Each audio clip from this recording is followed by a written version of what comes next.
शिव पुराण के अनुसार एक समय में चित्रभानु नामक शिकारी शिकार करके अपने परिवार का पालन पोषण करता था। उस पर साहूकार का कर्ज था। समय से कर्जा चुकता न करने के कारण साहूकार ने उसे बंदी बना लिया। उस दिन शिवरात्रि थी। दिन भर वह भूखे प्यासे रहते हुए भगवान शिव का स्मरण किया और दिन गुजर गया। शाम को साहूकार ने उसे कर्जे चुकाने के लिए अलग एक दिन का समय दिया। चित्रभानु को छोड़ दिया।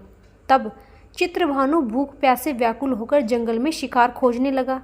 देखते देखते शाम और फिर रात हो गई। तब वह एक तालाब के पास बेल के पेड़ चढ़ गया और रात बिताने की प्रतीक्षा करने लगा।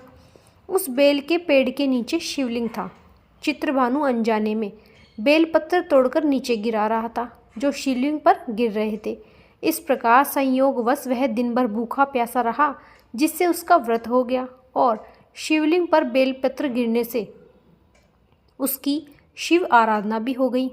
रात बीतने पर एक गर्भिणी हिरनी तालाब किनारे पानी पीने गई। तब वह धनुष बाण से उसका शिकार करने के लिए तैयार हो गया। उस हिरनी ने चित्रभानु को देख लिया। उसने शिकारी से कहा कि वह गर्भवती है, जल्द ही प्रसव करेगी। उसने शिकारी से कहा कि तुम एक साथ 2 जीव हत्या करोगे, जो ठीक नहीं है। हिरनी ने शिकारी को वचन दिया कि वह बच्चे को जन्म देकर आएगी, तब शिकार कर लेना। इस पर शिकारी ने उसे जाने दिया। इस दौरान प्रत्यंचा चढ़ाने तथा डीली करते समय कुछ बेलपत्र शिवलिंग पर गिर पड़े। इससे प्रथम पहर की शिव पूजा हो गई। कुछ समय बाद एक और हिरनी वहां से जा रही थी। तब शिकारी खुश होकर उसके शिकार के लिए तैयार हो गया। तब हिरनी ने उससे निवेदन किया कि हे शिकारी, मैं थोड़ी देर पहले ऋतु से निवृत्त हुई हूँ, कामातुर विरहिणी हूँ, अपने प्रिय की खोज में भटक रही हूँ। मैं अपने पति से मिलकर शीघ्र ही तुम्हारे पास आ जाऊंगी। तब शिकारी ने उसे जाने दिया। चित्रभानु शिकार न कर पाने से चिंतित था। रात्रि का आखिरी पहर बीत रहा था। इस प्रकार कुछ बेलपत्र टूटकर शिवलिंग पर गिरे, जिससे दूसरे प्रहर की भी पूजा हो गई। तभी एक दूसरी हिरनी बच्चों के साथ आई। तब चित्रभानु ने उसका शिकार करने का निर्णय किया। तब हिरनी ने उससे कहा, हे शिकारी, मैं इन बच्चों के पिता के हवाले करके लौट आऊंगी, इस समय मुझे मत मारो। इस पर शिकारी ने कहा कि वह मूर्ख नहीं, इससे पहले अपने 2 शिकार छोड़ चुका हूँ, उसका परिवार भूख प्यास से तड़प रहा होगा। तब हिरनी ने कहा, मेरा विश्वास करो, मैं इन्हें इनके पिता के पास छोड़कर तुरंत लौटने की प्रतिज्ञा करती हूँ। ऐसा करते हुए सुबह हो गई और अनजाने में ही शिकारी की शिवरात्रि की पूजा हो गई।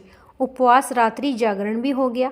इस बीच एक हिरण वहां से जा रहा था। तब शिकारी ने इसका शिकार करने का निश्चय कर लिया। चित्रभानु को प्रत्यंचा चढ़ाए देखकर उस हिरण ने निवेदन किया, यदि तुमने मेरे से पहले 3 हिरनी और उनके बच्चों का शिकार कर लिया हो तो मुझे भी मार दो, ताकि उनके वियोग में दुखी न होना पड़े। अगर उनको जीवन दान दिया है तो कुछ समय के लिए उसे भी जीवन दान दे दो, उनसे मिलकर वह दोबारा यहाँ आ जाएगा।